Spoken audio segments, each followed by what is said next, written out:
व्यर्थ का खर्चा और व्यर्थ की चर्चा, ये दोनों ही बदनामी भी देते हैं और बर्बाद भी कर देते हैं। आप किसी की व्यर्थ चर्चा करते रहो तो लोग आपको बदनामी का ठिकरा दे देंगे, इसके पास तो कोई काम नहीं है, निंदा में ही लगा रहता है, निंदा में ही लगी रहती है। तो अपनी ये मानव की जिंदगी, मनुष्य का शरीर या मानव की देह बड़ी मुश्किल से तो मिली है। ना जाने कितने पापड़ वेले होंगे तब जाकर तो अपने को ये मानव का शरीर मिला। 83,99,999 जीवन को निकालने के बाद, योनियां काटने के बाद ये मानव की देह मिली। और 84 लाखवें नंबर की अगर ये देह हमको और आपको प्राप्त हुई है और इसको भी हमने व्यर्थ चर्चा में निकाल दिया, तो फिर ये मानव शरीर भगवान क्यों देगा?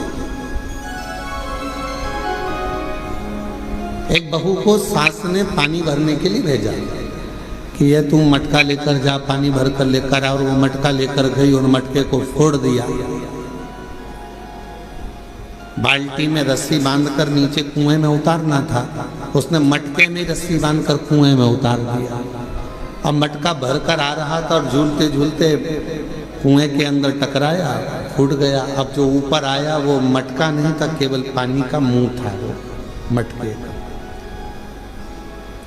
अब उसने सोचा कि मटका तो मेरा फूट गया, सास पूछेगी कि कहाँ गया, तो उसने वो मटके का जो मुंह था उसको सिर पे रख लिया, क्योंकि मटका लेकर आई थी तो मटके का मुंह सिर पे रख के लेकर और पहुंच गई घर। सास ने पूछा क्यों री बेटा?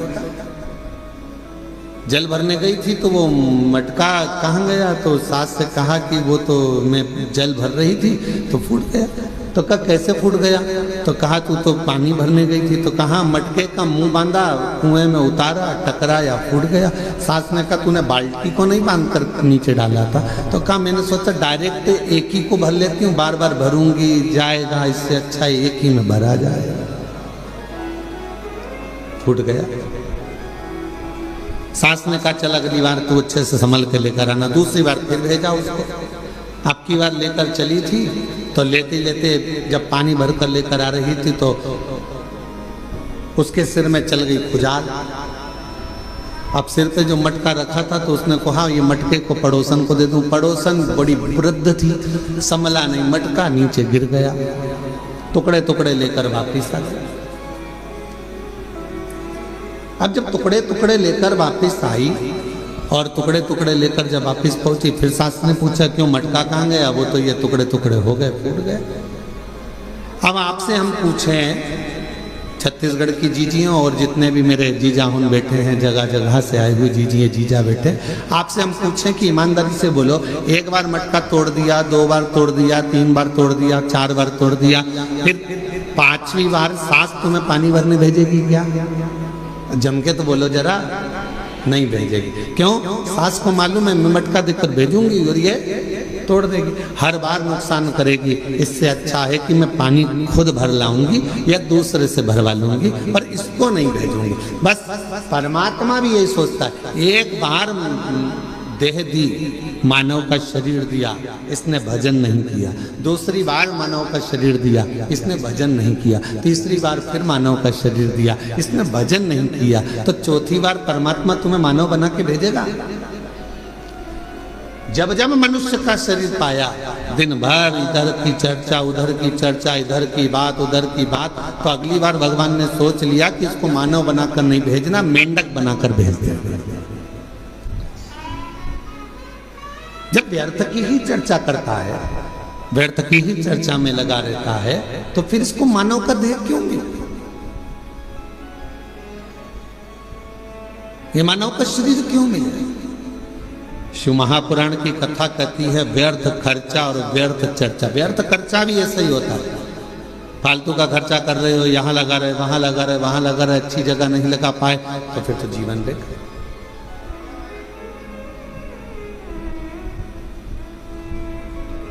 और मिलती है शिव नाम की दौलत कभी कभी, मिलती है दौलत कभी कभी होती है अपने भाग्य से शिव पुराण कभी कभी।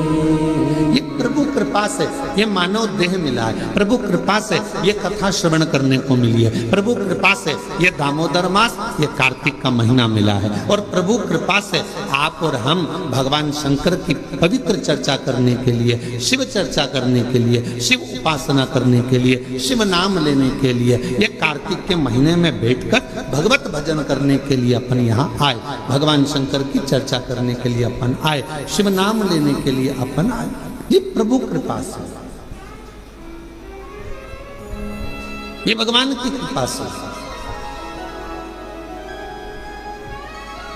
और बड़ी मुश्किल से तो मिली, और बड़ी मुश्किल से भगवत भजन मिला, बड़ी मुश्किल से भगवत नाम मिला, बड़ी मुश्किल से मानव का देह मिला, और बड़ी मुश्किल से ये मनुष्य शरीर प्राप्त हुआ, और उसको ऐसे ही गवा दे तो क्या मतलब था। वो कहते हैं ना, मैंने मानव जन्म तुझको ही इरा दिया, मैंने मानव जन्म तुझको ही इरा दिया, तू व्यर्थ गवाए तुम्हें क्या करूं, तू व्यर्थ गवाए तुम्हें क्या करूं। देखो, हीरे जैसा शरीर दिया परमात्मा ने, ये शरीर प्रदान किया क्यों करा कि मानव देह मिला है, मृत्यु लोक में जाना, थोड़ा भजन करना। भगवान ने ये कभी नहीं कहा कि तू काम मत कर, भगवान ने ये नहीं कहा कि तू परिवार मत समझ। मेरा परमात्मा सारे पुराण, सारे वेद, सारे शास्त्र एक बात जरूर कहते हैं कि मृत्यु लोक में आए हो, संसार में आए हो, तो अपने परिवार को पालना भी पड़ेगा, पोषण भी करना पड़ेगा, संभालना भी पड़ेगा, नाते रिश्तों में रहना भी पड़ेगा, कुटुंब कबीले में भी रहना पड़ेगा, सबके साथ रहकर थोड़ा सा समय परमात्मा के लिए निकालना। और मुख से जब तेरे इस मानव देह से दिन भर में एक बार भी श्री शिवाय नमस्तुभ्यम निकल जाए तो समझ लेना मानव देह कृतार्थ।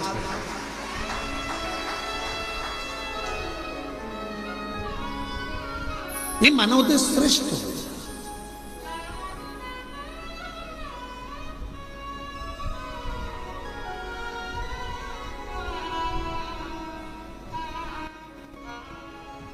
कल एक गुड़गांव से एक बहन जी आई थी, वो एक बात कर रही थी कि गुरुजी,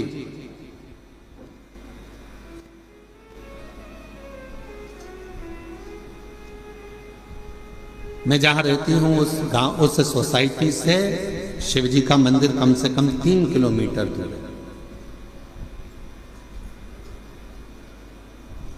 अब मैं रोज बेटे से कहूं कि मुझे तो 3 किलोमीटर दूर मंदिर लेकर जा, ले जाएगा क्या? अरे बोलो तो जम के। मैं अपने पति से कहूं कि तू 3 किलोमीटर दूर मुझे मंदिर लेकर चल, रोज रोज ले जाएगा क्या?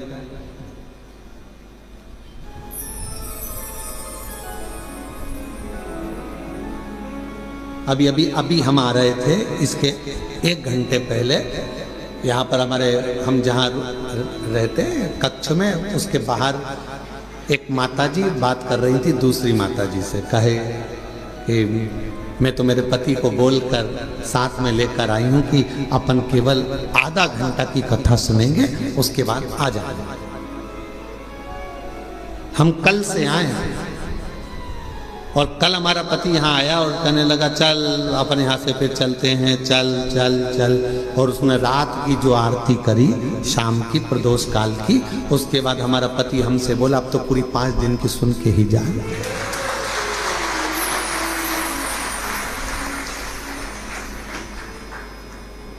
तो माताजी ने पूछा नोएडा वाली ने कि गुरुदेव ये बताओ कि हम 3 किलोमीटर दूर ना बेटा लेकर जाए, 3 किलोमीटर दूर ना हमें हमारा पति लेकर जाए, 3 किलोमीटर दूर बिना मैं साधन के जा नहीं सकती, और नीचे उतर के इतनी ट्रैफिक में जाऊं और कुछ हो जाए, शरीर को कोई ठोकर मार जाए, टल्ला देकर चले जाए, शरीर में कष्ट हो जाए, तो फिर मंदिर कैसे जाऊं? अब आप बताओ, आप कहते हो सारी समस्या का हल 1 लोटा जल, अब ये समस्या भी मेरी मिटा, ये भी समस्या। अब तुम बताओ कि मैं जाऊं तो जाऊं कैसे? तो हमने कहा मां,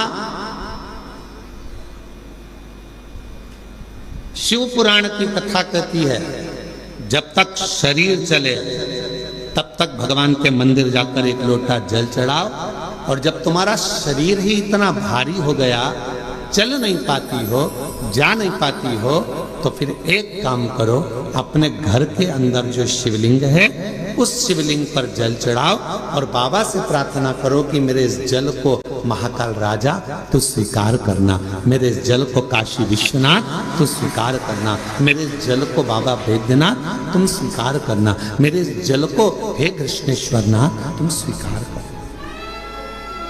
करेगा वो?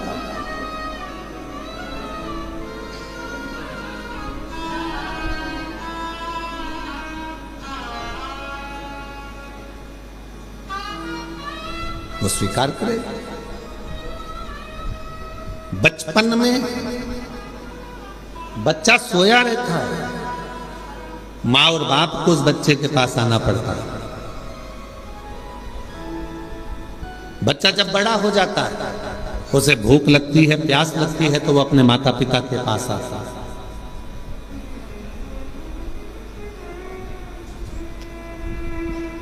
शिव महापुराण की कथा कहती है जब शरीर में कष्ट है, रोग समाहित हो गया, पूरा शरीर शिथिल हो गया, आप मंदिर नहीं जा सकते, तो एक काम करो, घर में जो शिवलिंग है उस पे जल चढ़ाकर आचमन करो, और अगर इतना भी नहीं चल सकते हो तो पलंग पर भी अगर पड़े हुए हो तो मानसिक पूजन करो।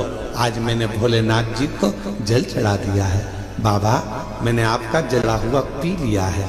श्री शिवाय नमस्तुभ्यं, श्री शिवाय नमस्तुभ्यं, श्री शिवाय नमस्तुभ्यं, श्री शिवाय नमस्तुभ्यं। बाबा मैंने जल चढ़ा दिया, बाबा मैंने आचमन कर लिया, पलंग पर पड़े, शरीर नहीं चल पा रहा, आप अपने कमरे से निकल भी नहीं पा रहे हो, कहीं जा भी नहीं पा रहे हो, तो भी उस शिव को याद करो, उसका भजन करो, उसका स्मरण करो। तुम नहीं जा सकते तो क्या हुआ, तुम्हारे भक्ति के बल से एक दिन कुबेरेश्वर बाबा तुम्हारे दरवाजे तक जरूर पहुंचेगा, तुम्हारे घर तक जरूर पहुंचेगा। आप जाओ उसका।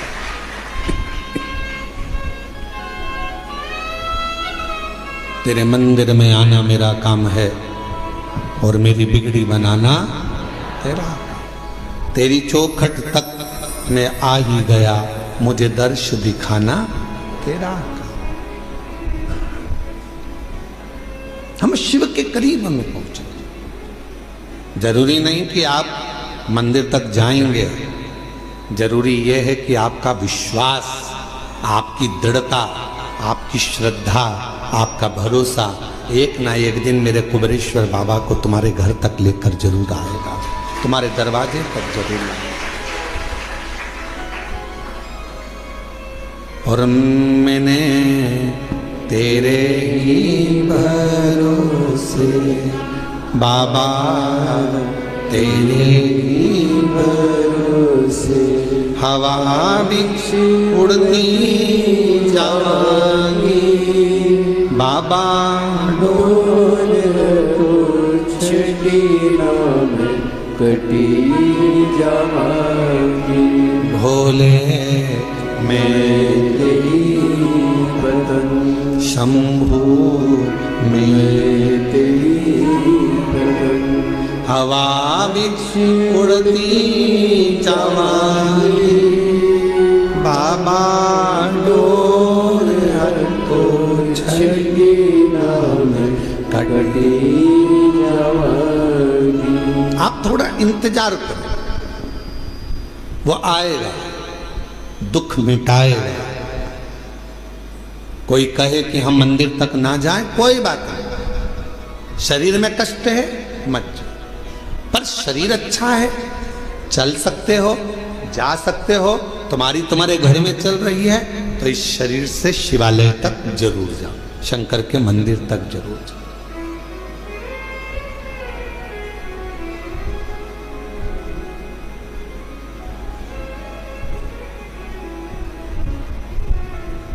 उसके द्वार तक पहुंचने का प्रयास जरूर करो।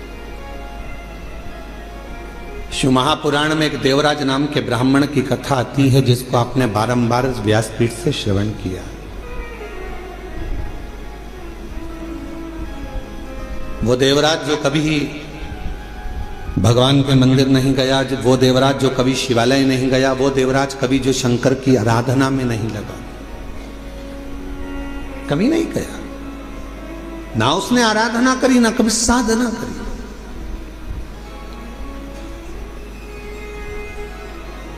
चोरी का धन लिया, एक पर नारी के कहने पर स्त्री के कहने पर, जिससे वो प्रेम करता था, जिससे वो स्नेह करता था, उस नारी के कहने पर रानी के गले का हार चुराकर वो लेकर अपनी उस जिससे प्रेम करता था उसको देने के लिए जा रहा था, और शरीर में पड़ गया ताप, बुखार। इतना ताप पड़ा कि उससे सहन नहीं हुआ कि मुझे ठंड लग रही है, बहुत ठंड लग। कहां जाऊं? टूटा सा शिवालय था, और टूटे से शिवालय में एक दीवार से दुबक कर बैठ गया। अब उसको क्या मालूम कि अंदर एक कोई विद्वान ब्राह्मण बैठा हुआ है और वो शिव महापुराण का पाठ कर रहा है, शिव महापुराण को श्रवण करा रहा।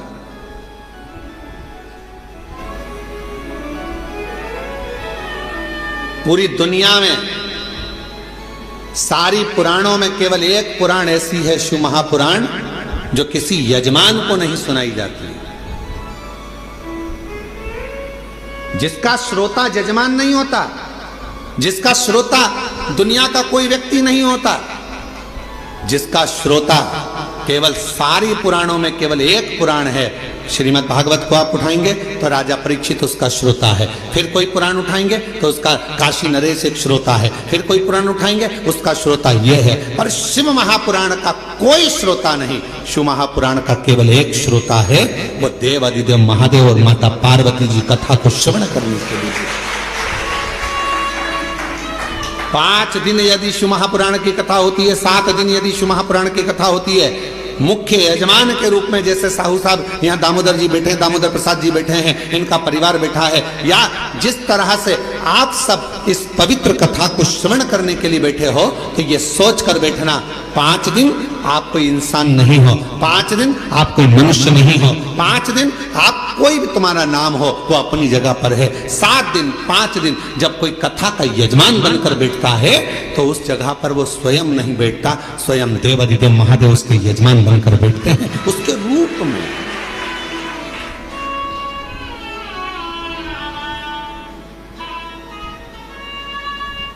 जितने कथा के पंडाल में बैठे हो, जितने कुबेरेश्वर बाबा की धरा पर, कंकर शंकर की भूमि पर तुम जहां बैठे हो, चाहे तुम्हें जहां छांव मिल गई, तुम जहां जाकर बैठ गए, तुम कहीं पर भी बैठकर कथा को श्रवण कर रहे हो, समझ लेना कि आप कोई साधारण नहीं हो। मेरा शंकर आपके रूप में कथा को श्रवण करने के लिए बैठा है, शिव महापुराण की कथा सुनने के लिए बैठा है। और कोई पुराण होती तो हम कह देते कि इस पुराण का यजमान ये है, उस पुराण का यजमान वो है, पर शिव महापुराण की कथा जब चंचुला देवी ने अपने पति बिंदुक के लिए कराई और चंचुला देवी जब पुराण कराने के लिए पहुंची तो स्वयं देवऋषि नारद ने कह दिया कौन सी पुराण कराना है। तो देवऋषि नारद ने पूछा चंचुला देवी से, तुम कौन सी पुराण कराना चाहते हो? तो कहा शिव महापुराण।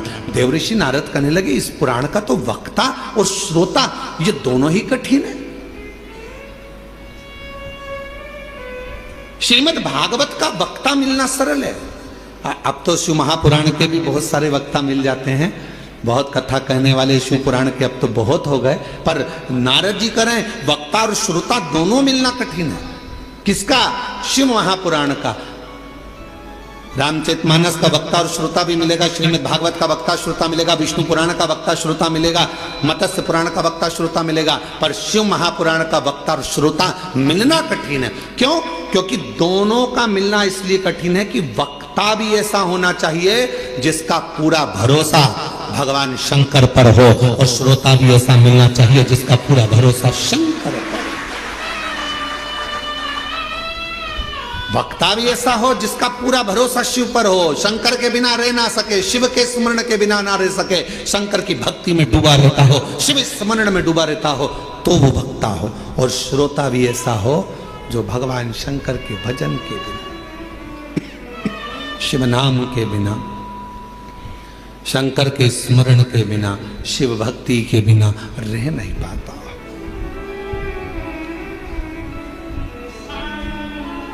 ये जो धनोरा वाले दामोदर प्रसाद साहू जी बैठे हैं, इनके बेटे भी बैठे हैं, बहू भी बैठी हैं, पोता भी बैठा है और इनका पूरा परिवार भी बैठा है। और भी जहाँ धनोरा वाले गांव के लोग भी कथा सुन रहे होंगे अपने अपने गांव में बैठकर, हम उनसे भी कहेंगे, छत्तीसगढ़ वालों को भी कहेंगे, और सारे जितने श्रोता, पूरे विश्व के श्रोता इस कथा को सुन रहे हैं, श्रवण कर रहे हैं। कथा के प्रथम दिवस दामोदर प्रसाद जी इस कथा को कराने के लिए पूर्ण तरह से एड़ी से चोटी तक का दम लगा दिए कि धनोरा में एक कथा हो। पूरा प्रयास किया, पर हमको तो ऐसा लगता है दामोदर प्रसाद जी, और आपके परिवार को भी कहेंगे कि शिव जी को यह मंजूर था। कथा तो तुम्हारी बुक हुई, पर शंकर जी को यह मंजूर था कि कथा तुम्हारे माध्यम से, धनोरा गांव के लोगों के माध्यम से कुबेरेश्वर बाबा की धरा पर हो। ये निश्चितता वो है।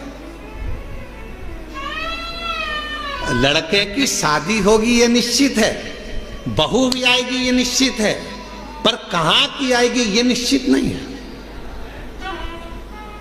एक पंडित जी महाराज अगर ज्योतिषी करे और हाथ देखकर कह दें कि महाराज तुम्हारे लड़के की शादी होगी, ऐसी बहू मिलेगी और बिल्कुल जोरदार मिलेगी और बढ़िया रहेगी, पढ़ी लिखी रहेगी, ऐसे रहेगी, घर संभालेगी, ऐसा होगा वैसा होगा, घर में प्रथम लड़का भी होगा, ये भी होगा वो भी होगा, सब कुछ कहे वो, सब कुछ। पर कोई पूछे उनसे, क्यों महाराज जी आप बताओ लड़की कहाँ की मिलेगी? तो पंडित जी मिलेगी तो पृथ्वी की।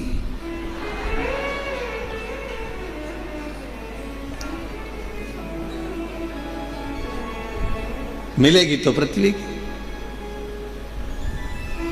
तो मिलना तो पृथ्वी की, मना नहीं।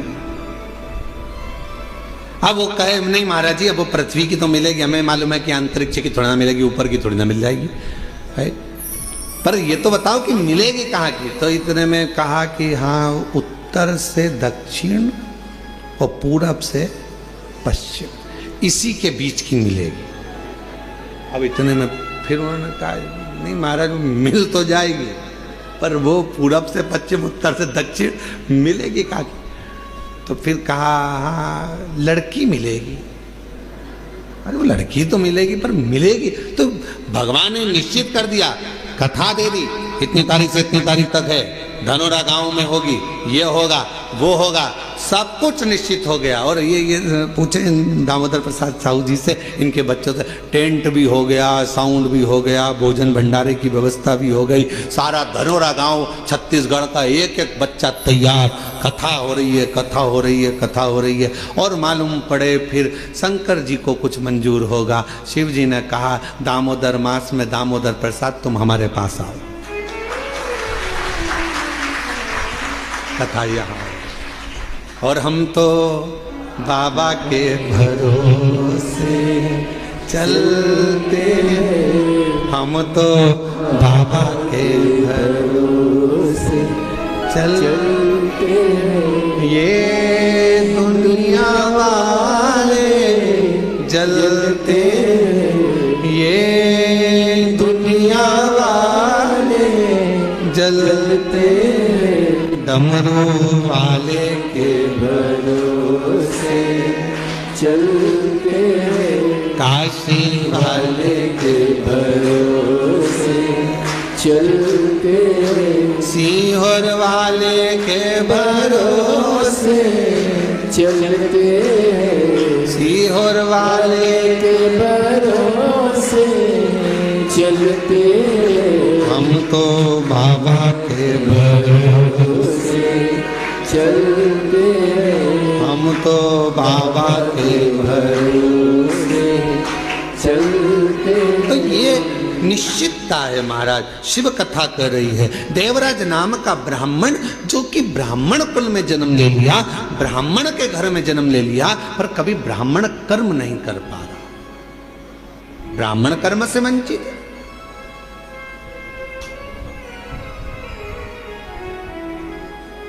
महाराज इस व्यासपीठ से निवेदन करूं आप सभी को, ब्राह्मण हो, क्षत्रिय हो, वैश्य हो, पर याद रखना सबसे पहले आप इस भारत की भूमि पर जन्मे हो, इस हिंदुस्तान में जन्मे हो, तो पहला शब्द आप हिंदू हो, इस बात का स्मरण रखो। आप हिंदू हो, ब्राह्मण हो, क्षत्रिय हो, वैश्य हो, अपनी जगह पर सबसे पहले आप सनातनी हो, भगवान देवाधिदेव महादेव की संतान हो। आप मेरे बाबा की औलाद हो, संतान हो, मेरे शिव की संतान।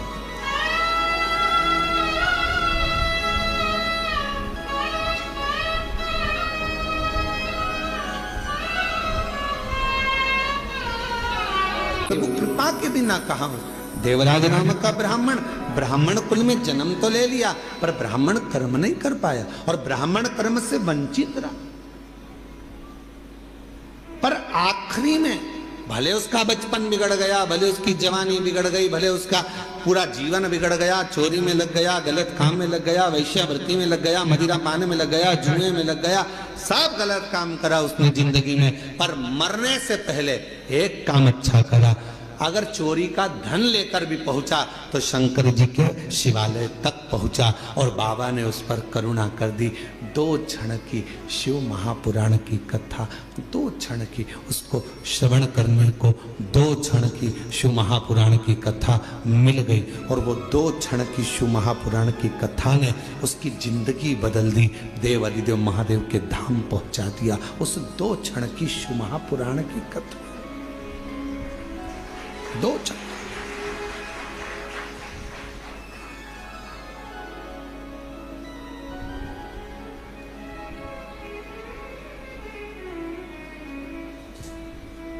मोबाइल पे बहुत सारे ज्ञान देने वाले मिलते हैं।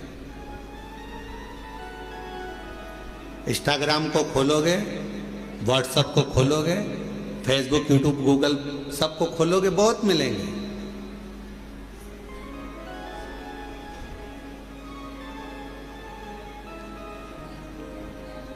दिन भर झूठ बोलते हो, भगवान के मंदिर जाते हो, तो कहा कोई फल नहीं मिलेगा। कहने वालों ने मोबाइल पर बहुत ज्ञान दिया। गलत काम कर रहे हो, मंदिर जा रहे हो, कुछ नहीं होने वाला, भगवान तुम्हारी नहीं सुनेंगे। पर शिव महापुराण की कथा कहती है, बच्चा कितना भी कीचड़ में लथपथ हो गया। शिव महापुराण की कथा कहती है, बच्चा गंदगी में कितना भी लथपथ हो गया हो, पूरा शरीर उसका गंदगी से भर गया हो, दुनिया भले उसको छुए चाहे ना छुए, पर माँ और बाप एक ऐसे होते हैं, उस बच्चे को, उस कीचड़ से भरे हुए बच्चे को भी गले लगा देते हैं। कीचड़ से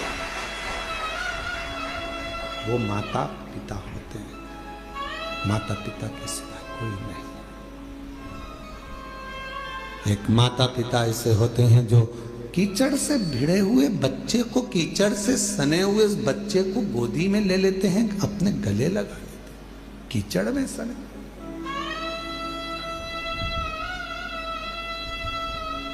उन्होंने ये नहीं देखा कि ये बच्चा कीचड़ में है, गंदगी में है, काय में है। उसने तो ये देखा कि ये मेरा बेटा है। कितना भी झूठ बोल रहे हो, कितना भी कपट कर रहे हो, कितनी भी बेईमानी कर रहे हो, कितना भी प्रपंच कर रहे हो, उसके बाद भी अगर आप शंकर के मंदिर में जाकर 1 लोटा जल चढ़ा रहे हो, तो भी मेरा शंकर आपको स्वीकार जरूर करेगा। शिव स्वीकार, तो भी मेरा शिव आपको स्वीकार करेगा। हम जैसे भी हैं, है तो शिव के, हमें हमारा बाबा स्वीकार जरूर करता है। हमें हमारा बाबा स्वीकार जरूर करेगा, ये निश्चित है। शिव उसको स्वीकारेगा कैसे भी। शंभु शंभु, तुम कैसे भी हो शिव के द्वार जाओ। तुम कैसे भी हो भगवान शंकर की भक्ति करो। तुम कैसे भी हो भगवान का भजन करो। तुम कैसे भी हो भगवान का गुणगान करो। जाओ शिव के दरवाजे। काशी वाले कर दिया माला माल काशी वाले। बस जिस भावना से, जिस प्रेम से, जिस वात्सल्यता से, जिस करुणता से, जिस स्नेह से आप देवाधिदेव महादेव भगवान शिव से प्रार्थना करते हो, जिस वात्सल्यता से शंकर से प्रार्थना करते हो, जिस आनंद के साथ आप देवाधिदेव महादेव से निवेदन करते हो, शिव इसको स्वीकार करता है। भगवान शंकर उसको स्वीकार करता है। शिव स्वीकार, भगवान शंकर उसको स्वीकार करते हैं। कभी मत सोचो कि मैंने इतना गलत कर दिया या मैं गलत। ठीक है, जो शिव ने चाहा वो आपने किया। शंभु आवाज सेट नहीं हो रही है। शिव ने जो चाहा वो आपने किया। आप उस पर आश्रित हो जाओ।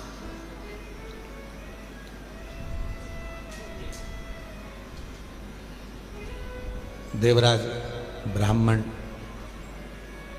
चोरी का धन लेकर भगवान शिव के पास पहुंचा। उसको नहीं मालूम है कि ये शंकर जी का शिवालय है। उसको नहीं मालूम कि ये शंकर जी का मंदिर है। बस वो तो भगवान के मंदिर में गया ही नहीं था। वो उसको मालूम ही नहीं है कि ये शिवालय है।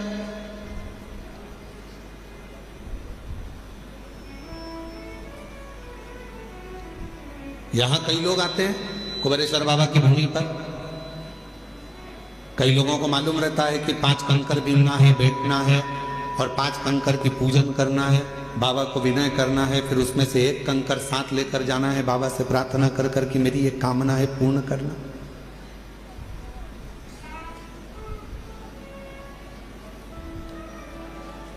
जिनको मालूम है वो करते हैं, जिनको नहीं मालूम वो आते हैं, प्रणाम करते हैं, चले जाते हैं। तो क्या बाबा जिन्होंने कंकर शंकर का पूजन नहीं करा या कंकर को बीन कर नमन नहीं करा, पूजन नहीं करा, तो क्या बाबा उनको नहीं देंगे? आया तो है ना, कुबेरेश्वर धाम तक पहुंचा तो है ना, कुबेरेश्वर बाबा की धरा पर पहुंचा है, कंकर में उसका शरीर तो लगा है। इस कंकर शंकर की भूमि पर 12 ज्योतिर्लिंग के मध्य के इस स्थान पर अगर कोई भूल से भी पहुंच जाता है तो भी मेरा कुबेर भंडारी उसका भंडार भर ही देता है, तो भी बनता।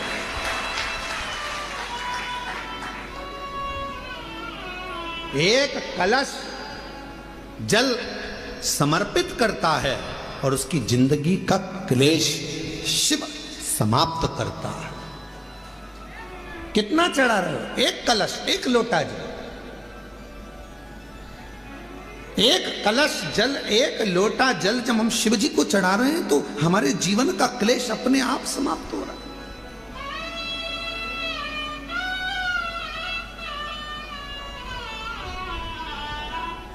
आप तो जानते भी नहीं, कुबेरेश्वर बाबा के धाम आए हैं, शिव के भरोसे, भगवान के भरोसे। थोड़ा देने में देरी कर सकता है, इंतजार आपको करना पड़ेगा। फाइल मोटी है, पढ़ने में थोड़ा समय लग सकता है, पर देगा जरूर। थोड़ी सब्री रखना पड़ेगी और श्रद्धा और विश्वास के ऊपर रखना पड़ेगा। बच्चा भी गर्भ में रहता है तो बच्चे का जन्म भी 9 महीने के बाद होता है। 9 महीने तक माता पिता इंतजार करते हैं, दादा दादी इंतजार करते हैं, नाना नानी इंतजार करते हैं, घर के लोग इंतजार करते हैं। 9 माह तक गर्भस्थ बच्चे का इंतजार किया जाता है कि गर्भ में जो बच्चा है वो जन्म लेगा, समय लगेगा। गर्भस्थ बच्चा 9 महीने तक गर्भ में रहता है, तब जन्म लेता है, इंतजार किया जाता है। थोड़ा इंतजार कर 9 माह।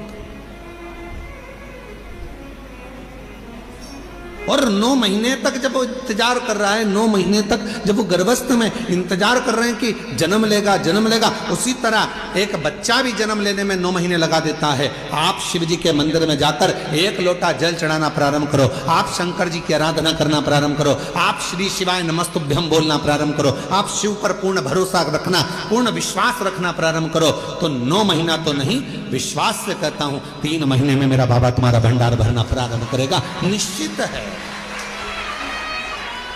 आप करो तो।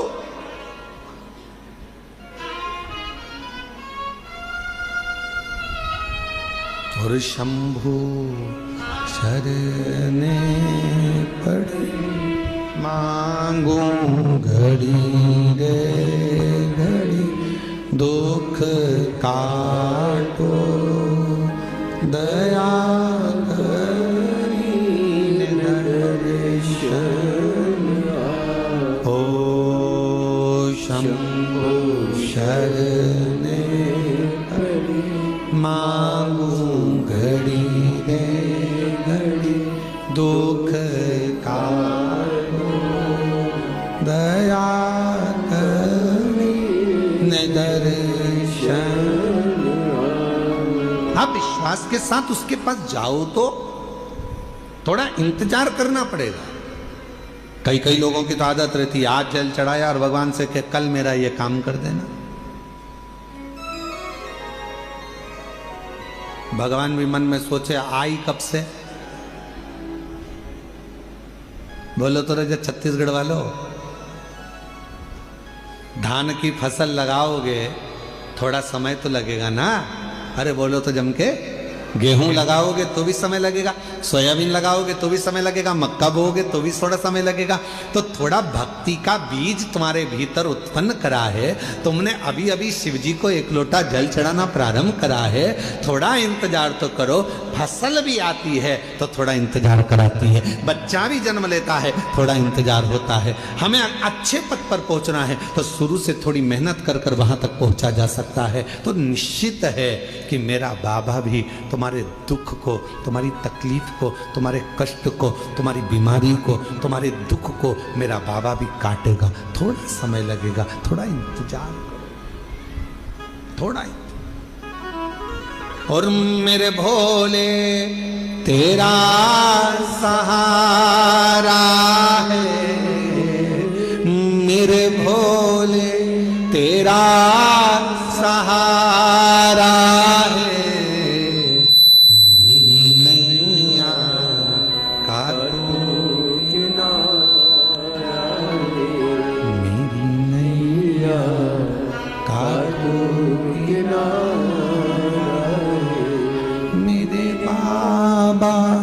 तुझे पुकारा है, मेरे बाबा तुझे पुकारा है, मेरी नैया का तू किनारा है, मेरी नैया का तू किनारा है।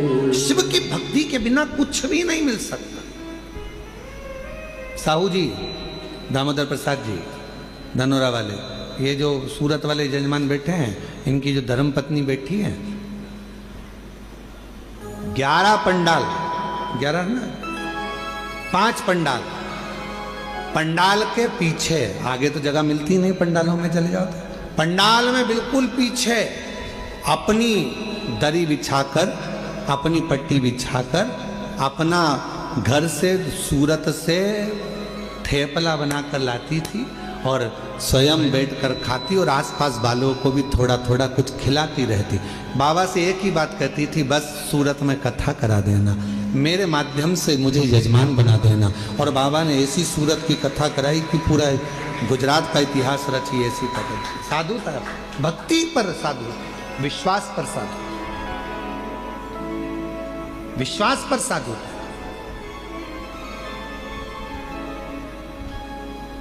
पीछे बैठ जाती, जैसे जैसे आप लोग आए हो ना, अपना अपना अपना बिछोना बिछाया, दरी बिछाई, पन्नी बिछाई, बैठ गए। भगवान ने अगर कुछ दिया है तो थोड़ा कोई टॉफी बांट देता है, कोई पानी बांट देता है, कोई बिस्कुट बांट देता है, कोई अपने घर से आया दिवाली पर तो खूब सारा गुजिया पपड़िया लेकर आया। और तुम छत्तीसगढ़ वालों, तुम भी बस से आए होगे ना, तो कुछ ना कुछ बांध के जरूर लाए होगे, पक्का है हो। तो सब अपने अपने साथ में कुछ ना कुछ लेकर आए, बांट दिए, खिलाया। अब इनको भी नहीं मालूम था कि बाबा 5 पंडाल में कथा सुन लिए और दिल से अगर बाबा से मांग लिए तो क्या बाबा ने कथा दे दी, और बाबा ने कथा भी करा दी, और ऐसी शान से कराई कि सारा गुजरात देख, सूरत देख। विश्वास। और ये दामोदर प्रसाद जी आपका भी विश्वास है। कितनी अड़चने आई पर बाबा ने आपका हाथ नहीं छोड़ा। आखिरी में बाबा ने जान लिया कि नहीं हो पा रहा, तो अपने घर में आ, ये तेरा घर है, इस घर के अंदर बैठ कर कथा करवा, श्रवण करवा। ये विश्वास। कोई जल्दी बनता है, जम के बोलो जरा, जितने पीछे वाले भी, कोई जल्दी बनता है, कोई लेट बनता है। शिव को जल चढ़ाने वाला एक दिन सेठ जरूर बनता है, और वो बनाता है, शिव छोड़ता नहीं। भगवान एक दिन तुम्हारा हाथ पकड़, थोड़ा समय का इंतजार करो, थोड़ा लगे रहो। शिव मंदिर में 1 लोटा जल चढ़ाते रहो, झाड़ू लगाते रहो, पोछा लगाते रहो, मंदिर को साफ करते रहो। तुम कैसे भी हो, कुछ भी करते हो, हमें उससे कोई मतलब नहीं। कई माताएं कहती है वो तो इतना झूठ बोलती है तो भी मंदिर चली जाती है। तेरा क्या जाता है, जा तो रही है ना। जब वो मंदिर में आने को मना नहीं कर रहे तो तुझे क्या करना। अरे गुरुजी वो तो इतना पक्का नंबर 1 का बेवड़ा है, खूब पीता, उसके बाद भी मंदिर जा तो रहा है ना। उसको इतने पीने के बाद भी याद तो है महादेव, याद तो है, जा तो रहा है ना, फिर क्या सोच। अरे गुरुजी वो तो इतना गंदा व्यक्ति, शंकर का भजन कर तो रहा है। गिद्ध अजामिल गणिका जैसे, अब जरा विचार करो, गिद्ध अजामिल गणिका जैसे तेरे मन को भाई, जरा सी हम पर कर दो, जरा सी हम पर कर दो, तेरी कृपा का क्या है भरोसा, ना किस पर हो जाए जरा। अब किस, अब गिद्ध तो अजामिल गणिका, ना जाने कैसे कैसे किस का वर्णन करें हम, जिन्होंने जब सबको संभाल लिया, सबका हाथ पकड़ लिया, सबको तार दिया, तो विश्वास है कि कोई कितना भी पापी क्यों ना हो, कितना भी पापी क्यों ना हो, अगर वो शंकर भगवान का भजन कर रहा है, लंका का राजा रावण, कंस, हिरण्यकशिपु जैसे, ना जाने कितने अंधकासुर जैसे, ना जाने कितने तारकासुर जैसे, ना जाने कितने कितने असुर भगवान शंकर की भक्ति कर कर आखिरी में शिव धाम को चले गए। शिव उसको संभाल लेता है, शिव उसको संभाल।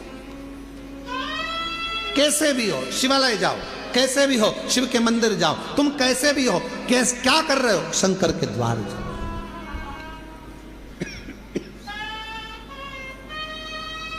अभी इससे पहले कथा थी, कहाँ पर थी, इससे पहले कहाँ थे, शिरडी में। शिरडी में एक पत्र आया था, शायद वो मछली बेचती थी, शिरडी में आया था ना पत्र, मछली बेचती थी, और पूरे मोहल्ले की माताएं उससे चिढ़ती थी, मछली बेचती है, शंकर जी के मंदिर जाती है, मछली बेचती है, शंकर जी के मंदिर जाती है, और भगवान तेरी नहीं सुनेगा। और भगवान देवाधिदेव की ना तो उसने पशुपति व्रत छोड़ा, ना उसने लोटा भर जल चढ़ाना छोड़ा।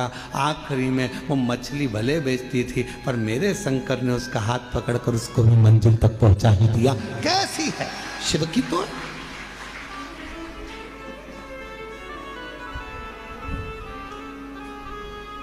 उसने लिखा कि मैं गलत काम कर रही।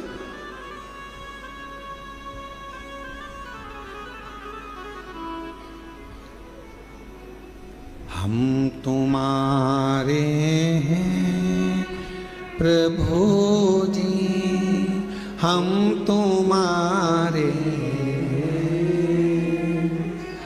हम तुम्हारे रहेंगे ओ मेरे भोले, हम तुम्हारे प्रभु जी, हम तुम्हारे, सब बोलो सब, हम तुम्हारे हैं प्रभु जी, हम तुम्हारे। देवराज का कथा का प्रसंग कैसा भी है देवराज, पर उसने शिव के मंदिर में जाकर भगवान शंकर की पवित्र शिव महापुराण की कथा को श्रवण कर कर अपने जीवन को संवार लिया, अपने जीवन को सुधार लिया। कैसे भी हो आप भगवान देवाधिदेव महादेव को समर्पित रहो, जैसे भी।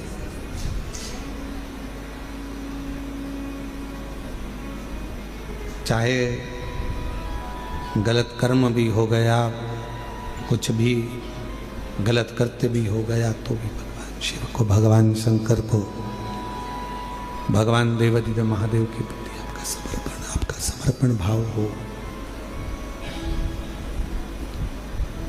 और पूर्ण समर्पण के साथ हो।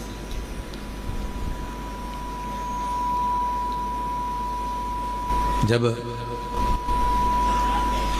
पूर्ण समर्पण मनुष्य का परमात्मा के प्रति हो जाता है, आपको लगता है कि आप शिव के प्रति पूर्ण समर्पित हो, पर शिव महापुराण की कथा कहती है कि मेरा देवाधिदेव महादेव जब आपको पूर्ण समर्पण अपनी ओर करवा लेता है तो वो भी पूर्ण समर्पण के साथ आपके दुख को काट देता है, आपके कष्ट को मिटा देता है, आपकी तकलीफों को मिटा देता है। पर थोड़ा इंतजार बहुत जरूरी है। बक्सों का प्रेशर बढ़ाओ, चोंगों का प्रेशर बढ़ रहा है, थोड़ा इंतजार जरूरी है। और जब हम प्रतीक्षा करेंगे भगवान शिव की अविरल भक्ति की, कि हम जो भक्ति कर रहे हैं, हम जो एक लोटा जल चढ़ा रहे हैं, हम भगवान शंकर का गुणगान कर रहे हैं, स्मरण कर रहे हैं, तो शिव उसको स्वीकार जरूर करेगा, शंकर उसको स्वीकार। अब आप बताओ, आपने इतने सालों से कथा सुनी है, हम आपसे एक प्रश्न पूछें कि देवराज नाम के ब्राह्मण ने शिव जी को दिया क्या था? भगवान शंकर को कुछ दिया था देवराज ने? चोरी का धन लेकर आया था, और चोरी का धन लेकर आया और वो शिवालय में चोरी के धन को लेकर इसलिए बैठा था क्योंकि शरीर में ताप पड़ रहा था, बुखार पड़ रहा था, उसको ठंड लग रही थी, तो वहां दुबक कर बैठ गया। उसने शिव जी को कुछ दिया? भगवान देवाधिदेव महादेव को कुछ प्रदान करा? कुछ भी। उसने शंकर जी का नाम लिया क्या? कुछ नहीं। क्या दिया उसने शिव? क्या प्रदान करा उसने शंकर भगवान? और बिना दिए तो कुछ मिल नहीं सकता, ये निश्चित। बिना दिए तो कुछ भी नहीं मिलेगा। एक राजा के मन में आया कि लोग मरने के बाद कब्र के अंदर होता क्या है? जब व्यक्ति मर जाता है तो कब्र के अंदर रहता है, तो आखिर होता क्या है, मुझे मालूम करना है। राजा ने अपने नगर में सूचना पहुंचाई, पूरे नगर में, नगर के आसपास में सूचना करी, जो व्यक्ति मुझे बताएगा कि कब्र के अंदर मरने के बाद क्या होता है, तो मैं उसको मुंह मांगा इनाम दूंगा। अब राजा में इतनी अकल नहीं थी कि मरा हुआ व्यक्ति वापिस आके बताएगा कैसे कब्र में से निकल कर कि हुआ क्या है, पर उसने सूचना कर दी, कोई भी व्यक्ति कब्र के अंदर सो जाए और मुझे बाद में आकर बताए कि कब्र के अंदर क्या हुआ। पूरे नगर में सूचना होगी। वहीं पर एक बहुत लोभी व्यक्ति रहता था, उसने मन में सोचा कि राजा कह रहा है कि मुंह मांगा धन, तो मैं उससे 20,000 सोने की मुद्रा मांग लूंगा और मैं बता दूंगा आकर कब्र में होता क्या। तो पत्नी ने समझाया, कैसी बात करते हो, जब तुम कब्र में सो जाओगे, मिट्टी डल जाएगी तो मर जाओगे, तो फिर बताओगे कैसे। पति बोला कि तू चिंता मत कर, मेरे पास सारी जुगाड़ में सब कुछ कर सकता हूँ, बहुत जोरदार व्यवस्था करके मैं सारा काम कर सकता। तू काहे को चिंता करता, अभी तू देख, मैं सारी प्लानिंग करके अभी बताता हूँ। और राजा के पास पहुंच गया और राजा के पास जाकर उसने कहा कि मेरे पास सारी व्यवस्था है, सारी प्लानिंग है मेरे पास में, और मैं कब्र में सोने को तैयार हूँ। नगर के लोगों ने समझाया, पत्नी ने समझाया, रिश्तेदारों ने समझाया, बच्चों ने समझाया, ऐसा मत करो, मर जाओगे। उसने कहा नहीं, मैं तो 20,000 सोने की मुद्रा है। राजा ने कहा दिया, तू जा। इतने में वो कंजूस लालची गले में माला पहनकर शहंशाह बनकर जा रहा था। 20,000 सोने की मुद्रा मिलेगी। वहीं पर एक भिखारी आ गया, उसने कहा भैया मरने तो जा रहे हो, थोड़ा सा कुछ दे जा। मरने तो जा रहे हो, थोड़ा सा कुछ दे जा। हाँ, उसने धक्का मार कर कहा, हट, दिख नहीं रहा 20,000 मुद्रा मिलने वाली, चल हट। तो फिर आ गया, भैया कुछ तो दे जा। इसको गुस्सा आ गया, नीचे पड़ा था कचरा, पेड़ की पत्तियां, उसने वही सूखी पत्ती उठा के उसके कटोरे में डाल दी, ले जा। और वो भिखारी भिक्षुक चले गया। इसको कब्र के अंदर सुलाया गया।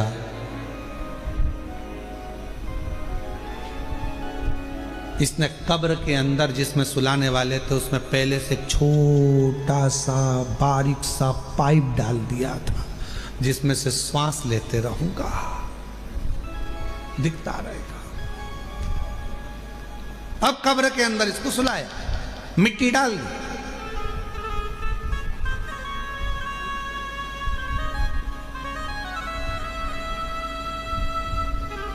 इसने सोचा था बचूंगा।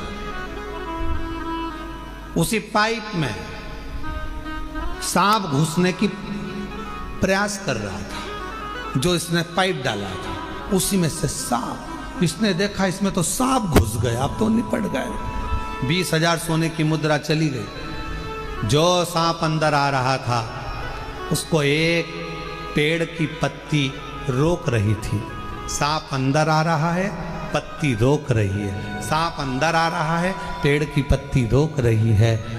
तब फिर कब्र को खोला गया, उसको राजा के सामने प्रस्तुत करा गया।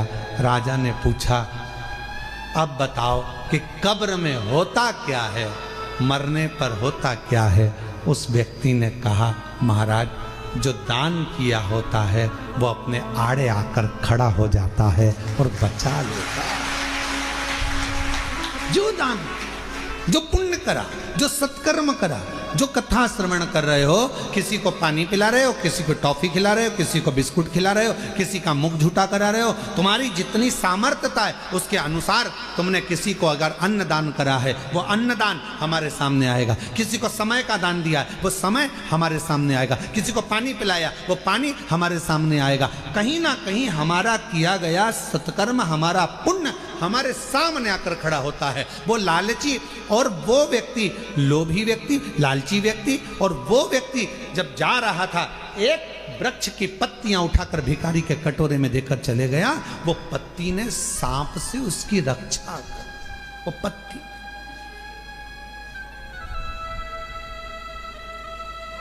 इसलिए फिर निवेदन करूं मैं कि मत बुरे कर्म कर बंदे वरना पछताएगा। भगवान की आंखों से तू बच नहीं पाएगा, तू बच नहीं पाएगा। अरे ओ अज्ञानी मत करना, तेरे कर्म का फल भी तू ही पाएगा। जैसा किया तूने तेरे आगे आएगा। मत बुरे कर्म कर बंदे वरना पछताएगा।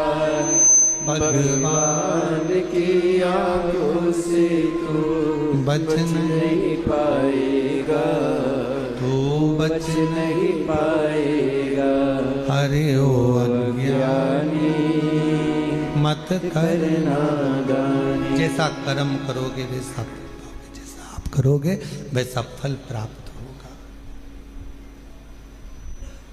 जैसा कर्म करोगे वैसा फल आपको मिलेगा। कुछ कर चलो। शिव भक्ति का स्मरण, भगवान शंकर की कृपा, शिव नाम का स्मरण हमारे जीवन को सुख दे। आप किस भाव से उसको भज रहे, किस भाव से?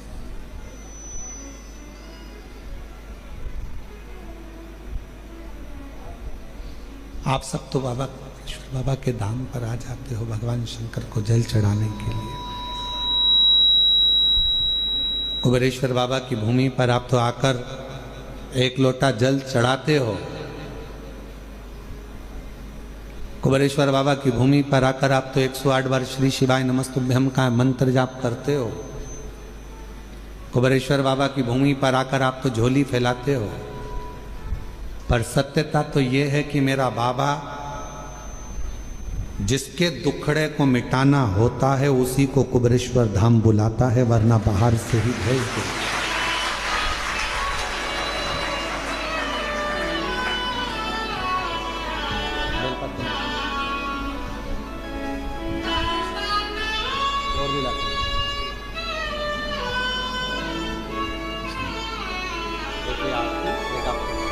ठीक है,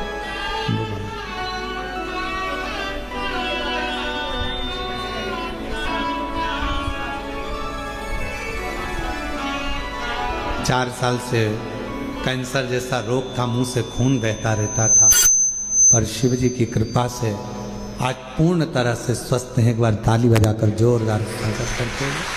शिव कृपा, उसको विश्वास से भजो। उसको अगर नहीं देना होता है तो किसी को कुबेरेश्वर धाम बुलाता भी नहीं है। बुलाया है तो ये निश्चित है कुछ ना कुछ देकर भेजेगा। बुलाया है तो कुछ ना कुछ देगा, वरना देता है। नहीं देना तो नहीं बुलाता। देवराज नाम के ब्राह्मण को अगर कुछ देना था तो उसको मंदिर के अंदर प्रवेश कराया, वरना वो तो चोरी का धन लेकर जा रहा था। जाता जिससे प्रेम करता था उसके पास जाकर उसको वो सोने का और रानी का हार दे देता, और उसको शिव जी के मंदिर बुलाया, मतलब कुछ देना था। और महादेव नमन चरणों में स्वीकार कीजिए, सबका किया है मेरा उद्धार कीजिए, उद्धार कीजिए। हे त्रिपुंडधारी, हे त्रिशूलधारी, हे त्रिपुंडधारी, हे त्रिशूलधारी। चरणों में तेरे बाबा जी पावन है चारों धाम, तेरी देव करते वंदना पूजे सीताराम। हो जाए पूरी कामना, हो जाए पूरी कामना।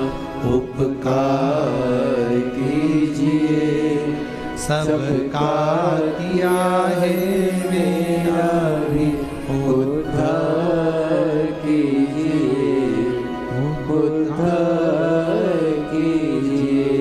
हे त्रिपुंडधारी, हे त्रिशूलधारी। शिव है, शंकर शंकर है। उसका करा गया भरोसा कभी टूटता नहीं, उसका करा गया विश्वास कभी छूटता नहीं, कभी नहीं छूटता। और मेरी जीजियों, मेरे जीजाओं, मेरी बेटियों, बेटाओं, मेरी माताओं, मेरे भाई, मेरे बुजुर्ग माता पिता, आप सब जितने ऑनलाइन कथा को श्रवण कर रहे हो, यहाँ कुबेरेश्वर बाबा की धरा पर बैठकर 5 दिवसीय कार्तिक महीने की कथा को श्रवण कर रहे हो, निवेदन करूं, संसार वालों पर भरोसा करोगे तो एक दिन टूट जाएगा, पर कुबरेश्वर बाबा पर भरोसा करा तो कभी टूटने वाला नहीं है। वो निभाता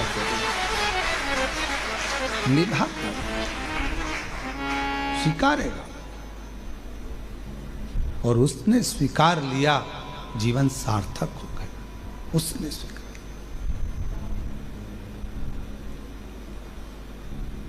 देवराज चोरी का धन ले जा रहा था, बुलाया मंदिर के अंदर, मेरे भोलेनाथ ने हाथ पकड़कर अंदर बुला लिया और मेरे बाबा ने 2 क्षण बिठाकर शिव महापुराण की कथा को श्रवण करा दी। 2 क्षण। दुनिया के लोग भले शिव महापुराण को समझे ना समझे हमें नहीं मालूम, पर इतना जरूर मालूम है, जिसने जिंदगी में शिव महापुराण की कथा को दिल से सुन लिया, स्वीकार कर लिया, उतार लिया, उसकी जिंदगी में वो कभी धोखा नहीं खाएगा, वो जिंदगी में कभी ठोकरें नहीं खाएगा, कभी नहीं खाएगा। वो धोखा नहीं खा सकता, वो ठोकर नहीं खा सकता।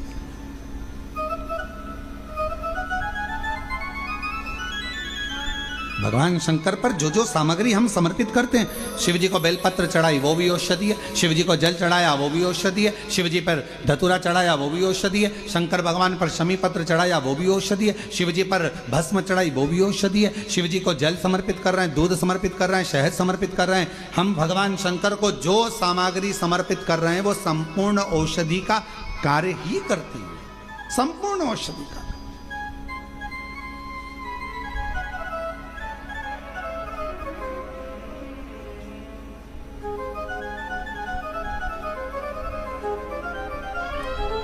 शायद दुनिया में पहला ऐसा धाम होगा कुबरेश्वर धाम, जहां पर भोजन भी बनता है। तो बाबा की जो बेलपत्र चढ़ती है, उसी बेलपत्र को सब्जी में, खिचड़ी में, भोजन में, उस बेलपत्र को उकाला जाता है, बनाया जाता है और आप तक पहुंचाया जाता है, वो औषधि बन जाए। लोग नहीं पहचान पाते, पर जो जानने वाले हैं, जो कोई व्यक्ति कहे कि औषधि, शमी के वृक्ष, बेलपत्र का वृक्ष, उसके नीचे की मिट्टी हो, उसके नीचे की रज हो, वो भी औषधि का कार्य करती है। जब किसी व्यक्ति को यूरिन से जुड़ी हुई प्रॉब्लम हो जाती है, उसको जब यूरिन से जुड़ा हुआ बहुत बड़ा रोग उत्पन्न हो जाता है, यूरिन नहीं आती है या यूरिन रुक जाती है या यूरिन उसकी निकलती ही नहीं, बाथरूम आती ही नहीं, उसको बहुत रुक रुक कर आती है या बाथरूम पूर्ण तरह से नहीं आती, तो उसको करा क्या जाता है, उसको जाओ शमी का वृक्ष, शमी के वृक्ष की नीचे की मिट्टी लाओ, शमी के वृक्ष की पत्ती लाओ, बाबा देवाधिदेव महादेव का अवधूतेश्वर नाम लेकर उसको अच्छा मिट्टी के साथ शमी की पत्ती को मल लो, थोड़ा गीला कर कर नाभि के नीचे उसको लगा लो। 5 मिनट के अंदर अच्छे से, कितनी भी यूरिन रुक रही हो पर यूरिन निकलना प्रारंभ हो जाती है, उसको किसी चीज की जरूरत नहीं पड़ती, 5 मिनट लगता है बस, और 5 मिनट में यूरिन आना प्रारंभ हो जाती है।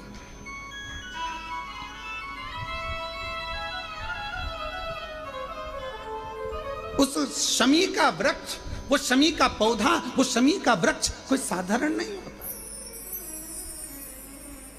कहने वाले कह दिए शमी का पौधा यहां मत लगाना, शमी का पौधा वहां मत लगाना, शमी का पौधा, बेलपत्री का पौधा यहां मत लगाना, बेलपत्री का पौधा वहां मत लगाना, बेलपत्र को यहां मत लगाना। अरे भाई,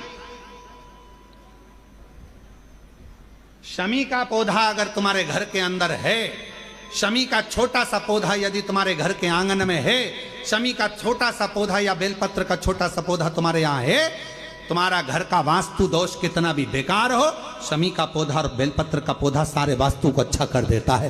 एक शमी का पौधा, एक बेलपत्र का पौधा हमें सुख प्रदान कर देता है, एक पौधा।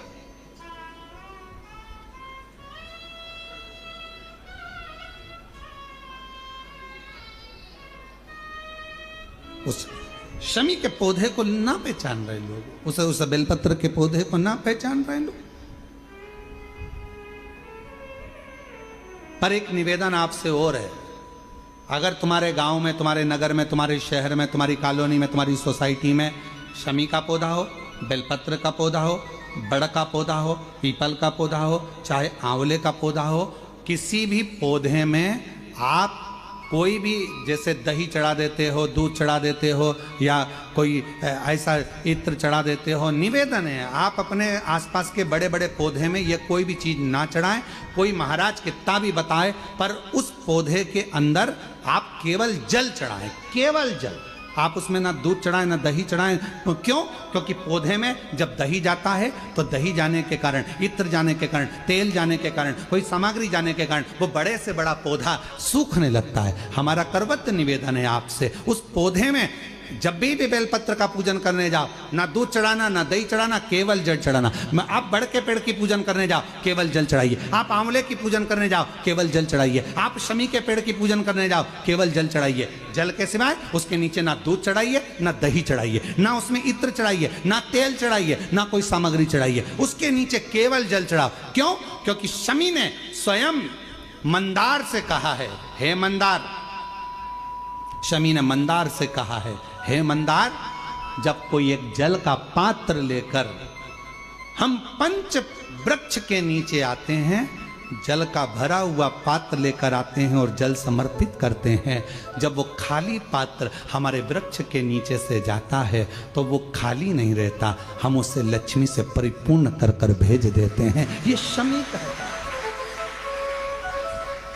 अब ना जाने तुमको कौन कह देता है कि उसमें दूध चढ़ा दो, उसमें तुम दही चढ़ा दो, उसमें ये चढ़ा दो, उसमें इत्र चढ़ा दो। किसी का कहना मत मानो, आप शिव महापुराण का कहना मानो। एक लोटा जल शमी के वृक्ष के नीचे चढ़ाओ, बेलपत्र के वृक्ष के नीचे चढ़ाओ, चाहे आप बड़े वृक्ष के नीचे चढ़ाओ, चाहे आप आंवले के वृक्ष के नीचे चढ़ाओ, चाहे पीपल के नीचे चढ़ाओ, पर जल चढ़ाओ। इसके सिवा कोई सामग्री। अभी हमने देखा कई लोग, अभी दीपावली के पहले हमने देखा भारत के भूमि में कई ऐसे लोग हैं जो ना जाने कहां कहां से ऐसे लोग पृथ्वी पर आ गए हैं जो लक्ष्मी की पूजन करते हैं और अगले साल की लक्ष्मी को उठाकर पीपल के पेड़ के नीचे धरी आते हैं, आंवले के वृक्ष के नीचे रखे आएंगे, कहीं बड़ वृक्ष के नीचे रखे आएंगे। रोड के किनारे जितने वृक्ष लगे हैं, सबके घर की लक्ष्मी मैया, सबके घर की लक्ष्मी जी की मूर्ति, गणेश जी की मूर्ति, इस देवता की मूर्ति, उस देवता की मूर्ति, सारी मूर्तियां पेड़ों के नीचे रखी हुई है। तुम्हें कौन ने अकल दे दी ऐसी? तुम्हें अकल किसने दी ऐसी? कौन ने विवेक दे दिया कि घर की पुरानी मूर्ति को पेड़ के नीचे ले जाकर रख दो? तुम्हारे घर की पुरानी मूर्ति है, घर में एक बाल्टी लो, घर में एक टब लो, उस बाल्टी में पानी भरो, तुम्हारे घर की पुरानी मूर्ति उस पानी के अंदर डाल के रखो। जितने दिन में गल जाए, 15 दिन, 20 दिन, 25 दिन, जब गल जाए तब उस मूर्ति की मिट्टी को किसी पेड़ के नीचे ले जाकर डालो, पर अपने देवी देवता को किसी वृक्ष के नीचे ले जाकर मत रखो, उनका अपमान मत करो, उनको अपमान मत करो। ना जाने कौन ऐसा विवेक दे देता है तुमको, ना जाने कौन ऐसी बुद्धि दे देता है कि भगवान की अगले साल की मूर्ति को गणेश जी की उठाओ, पेड़ के नीचे रखिया, लक्ष्मी जी की मूर्ति उठाओ, पेड़ के नीचे रखिया, देवता की मूर्ति उठाओ, पेड़ के नीचे रखिया। नहीं, उस मूर्ति को अपने घर की पानी की बाल्टी में, पानी में उसको गलाओ, मिट्टी इकट्ठी हो जाए तब पेड़ में डाल लिया, पेड़ में डाल। करोगे? अरे बोलो तो जम के कि यहां से सुनी और यहां से निकाल दी, बची कुची थी, कथा में से गए तो झटकार दी। घर के लोगों ने पूछा कथा में गई थी सीहोर कुबरेश्वर धाम, क्या लेके आई? महाराज ने सुनाया तो बहुत कुछ था, पर समझ में नहीं आया करना क्या। समझो, हमारे देवता का अपमान हम क्यों करें? हमारे देवी देवता को लोग देखकर हंसते हैं जब ड्राइवर गाड़ी चलाते हैं और पेड़ के किनारे पर जो मूर्तियां रखी रहती है, उनको तो मालूम ही नहीं है कि पेड़ के किनारे मूर्ति रखी है। उनने तो गाड़ी चलाते मुंह में गुटखा भरा हुआ है, तंबाकू भरा हुआ है, पिचकारी मार दी, वो तुम्हारे देवता पर गई, तुम्हारे बददुआ नहीं लगेगी? तुमको अपशब्द नहीं लगेगा? जरा विचार करिए। इसलिए पेड़ों के नीचे मूर्ति रखना बंद करिए, उस मूर्ति को घर में ही बाल्टी में गलाओ, मिट्टी तैयार करके वो पेड़ के नीचे चढ़ाओ, स्वीकार होगी। हमारी बात का लोगों को बुरा जरूर लगेगा, लग जाए तो फिर भी वैसे भी हमारी बात का बहुत बुरा लगता है, तो इस बात का भी अगर बुरा लगे तो मैं हाथ जोड़कर निवेदन करता हूं, क्षमा करिएगा। पर हमारे सनातन धर्म पर कोई उंगली उठाए, हंसे, ये हमें स्वीकार नहीं, ये हमें स्वीकृत नहीं है महाराज, ये स्वीकृत ही नहीं। शिव तत्व कह रहा, भगवान स्वीकार करें। शमी के वृक्ष के नीचे की मिट्टी और शमी की पत्ती, अवधूतेश्वर महादेव का नाम लेकर यदि यूरिन से जुड़ा हुआ कोई भी प्रॉब्लम होता है तो नाभि के नीचे गीली कर कर उस मिट्टी को लगाया जाए। 5 मिनट 7 मिनट 5-7 मिनट तो बहुत हो गए, 5 मिनट में आपको उसका फर्क दिख जाए। 5 मिनट यूरिन आना प्रारंभ हो जाए। शमी के पत्र में वो बल होता है, शमी के पत्र।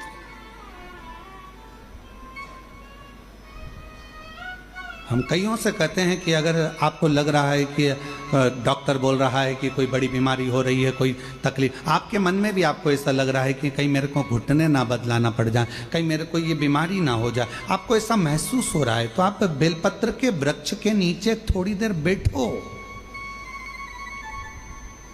वहां की मिट्टी को अपने शरीर पर थोड़ा सा लगाओ और श्री शिवाय नमस्तुभ्यं,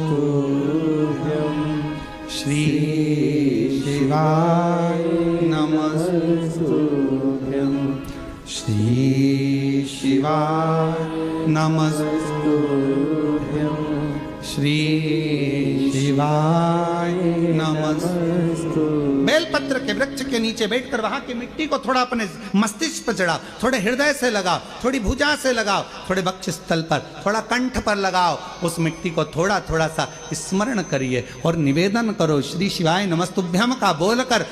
खुद अपने आप अपनी बुद्धि से ये निकलना बंद हो जाएगा कि आपको ऐसा लग रहा था कि बीमारी होगी, घुटने बदलना पड़ेगा, ये करना पड़ेगा, अपने आप वो नेगेटिवता बाहर होगी और आप धीरे धीरे स्वस्थ होना प्रारंभ होंगे, धीरे धीरे स्वस्थ। शिवालय, बेलपत्र का वृक्ष, बट वृक्ष, शमी वृक्ष, पीपल का वृक्ष, आंवले का वृक्ष, मंदिर, तीर्थ, शिवालय, देवालय, ये बल देते हैं हमको, ऊर्जा देते हैं, ये हमें ऊर्जा प्रदान करते हैं।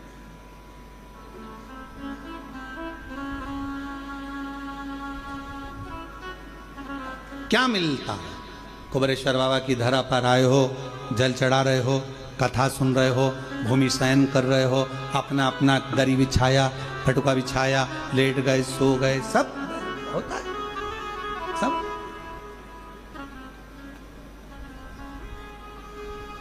पर उसमें सबसे ज्यादा भूमिका है आपकी। आप किस भावों से भगवान को रिझाने के लिए आए, कितने विश्वास के साथ आप बाबा को रिझाने के लिए आए।